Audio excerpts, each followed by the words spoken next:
요즘 주식시장 분위기가 다시 좀 살아나면서 예전에 떠나셨거나 새로 시작하려는 분들이 많아진 것 같아요. 우리가 흔히 주린이라고 부르죠. 혹시 예전에 좀 아픈 경험이 있으셨다면 이번에는 정말 제대로 한번 배워봐야 하지 않겠어요? 자, 오늘 이 시간을 통해 여러분이 그냥 초보가 아니라 딱 준비된 투자자로 거듭날 수 있게 그 핵심만 제가 쏙쏙 알려드릴게요. 오늘 우리가 함께 살펴볼 내용들인데요. 이렇게 딱 5단계만 차근차근 따라오시면 주식 투자의 큰 그림을 확실하게 잡으실 수 있을 겁니다. 이 시간이 끝날 때쯤이면 이제는 내가 뭘 해야 할지 알겠다 하는 자신감이 생기실 거예요. 자, 그럼 가장 기본 중에 기본부터 시작해보죠. 우리가 주식을 산다고 할 때 대체 뭘 사는 걸까요? 바로 이겁니다. 주식은요, 그냥 모니터에 떠 있는 숫자나 그래프가 아니에요. 내가 어떤 회사의 주식을 한 주 샀다? 그럼 그 순간 저는 그 회사의 아주 작은 일부지만 어쨌든 주인이 되는 겁니다. 이 생각의 전환, 이걸 아는 것에서부터 진짜 투자가 시작되는 거예요. 그럼 주인이 되면 뭐가 좋으냐? 바로 이런 권리들이 생기는 거죠. 회사가 돈을 잘 벌면 이익의 일부를 나눠받고, 즉 배당금을 받고요. 또 주주총회에서 투표를 통해 경영에 목소리를 낼 수도 있습니다. 그냥 종이 쪼가리가 아니라는 거죠. 자, 그럼 우리가 주식을 사고 파는 시장은 어떨까요? 크게 코스피랑 코스닥 두 군데가 있는데요. 쉽게 말해서 코스피는 이미 자리를 잡은 대기업들의 무대, 일부 리그 같은 거고요. 코스닥은 이제 막 성장하려는 기술 기업이나 벤처 기업들이 뛰는 좀 더 역동적인 시장이라고 생각하시면 됩니다. 성격이 완전히 다르죠? 좋습니다. 이제 이론은 알았으니 진짜 실전으로 들어가 볼까요? 실제로 주식을 어떻게 주문하고 또 시장에는 어떤 규칙들이 있는지 한번 살펴보겠습니다. 예전엔 9시 땡, 3시 반 땡이었잖아요. 근데 이젠 아닙니다. 대체거래소, ATS라는 게 생기면서 저녁 8시까지도 거래를 할 수 있게 됐어요. 우리 직장인분들 이제 퇴근하고 와서도 여유롭게 주식 거래를 할 수 있게 된 거죠. 정말 좋아졌어요. 자, 주문 넣는 방법은 크게 두 가지예요. 시장가는 나 지금 당장 이 주식 사야겠어. 얼마든 상관없어. 할 때 쓰는 거고요. 반대로 지정가는 나는 딱 이 가격 아니면 안 사. 하고 가격을 콕 찍어서 주문을 내는 거죠. 속도를 중시하느냐, 가격을 중시하느냐의 차이입니다. 아니, 나는 분명히 주문을 냈는데 왜 바로 체결이 안 되지? 하고 답답했던 적 있으시죠? 그게 다 이유가 있습니다. 시장에는 이렇게 엄격한 우선순위가 있거든요. 제일 중요한 건 가격이고 그 다음이 시간이에요. 먼저, 그리고 더 유리한 가격을 제시한 사람의 주문이 먼저 처리되는 거죠.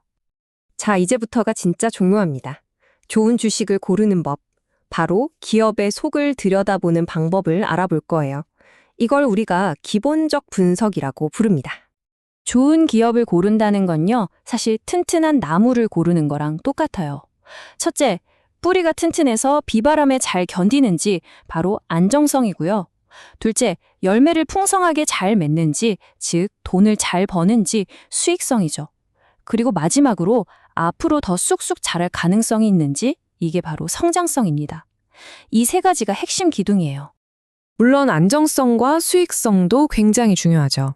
하지만 주가를 로켓처럼 저 위로 쏘아 올리는 가장 강력한 엔진은 뭐니 해도 성장성입니다. 왜냐하면 주식시장은 지금 당장보다 앞으로 얼마나 더 잘할까 하는 그 기대감에 움직이거든요. 만약에 오늘 딱 한 가지 지표만 외워야 한다면 저는 무조건 이 ROE를 꼽을 겁니다. 이게 뭐냐면 내가 투자한 내 돈으로 이 회사가 얼마나 장사를 잘하는가, 이 질문에 대한 가장 명쾌한 답이거든요. ROE가 높을수록 일 잘하는 회사라고 보시면 돼요. 자, 좋은 회사를 찾았다고 끝이 아니죠. 아무리 좋은 물건도 비싸게 사면 소용없잖아요. 이제는 이 주식을 얼마에 사야 할까, 즉 적정 가격을 따져보는 법을 알아볼 차례입니다. 모든 계산의 출발점, 바로 EPS, 주당 순이익입니다. 어렵게 생각할 거 없고요. 그냥 회사가 번 전체 이익을 주식수로 나눈 거예요. 내가 가진 주식 한 장이 올해 얼마의 이익을 냈나, 딱 그거죠. 그리고 방금 본 그 EPS를 가지고 현재 주가랑 비교를 해보는 거죠. 그러면 바로 PER, 주가 수익 비율이라는 게 나옵니다. 이건 시장 사람들이 이 회사가 버는 이익 1원당 얼마만큼의 가격을 쳐주고 있나, 이걸 보여주는 수치예요. 일종의 인기 점수라고도 할 수 있겠네요. 그럼 PER이 낮은 게 무조건 좋은 거 아니야? 라고 생각하기 쉬운데, 절대 그렇지 않습니다. PER이 낮다는 건 싸다는 뜻일 수도 있지만, 동시에 아무도 이 회사의 성장을 기대하지 않는다는 슬픈 의미일 수도 있거든요. 반대도 마찬가지고요. 항상 그 이유를 함께 봐야 합니다. 자, 그럼 PBR은 뭐냐? 이건 더 극단적인 가정을 해보는 거예요. 만약에 이 회사가 오늘 당장 망해서 모든 자산을 다 팔아치운다면 주주들한테 얼마가 돌아올까? 이 청산 가치랑 현재 주가를 비교하는 거죠. PBR이 1보다 낮다는 건 회사를 그냥 다 정리했을 때의 가치보다도 주가가 싸다는 뜻이 될 수도 있는 겁니다. 그런데 왜 어떤 회사들은 이런 PER이나 PBR 수치가 높아도 주가가 계속 오를까요? 그건 바로 시장이 인정하는 프리미엄이 있기 때문입니다.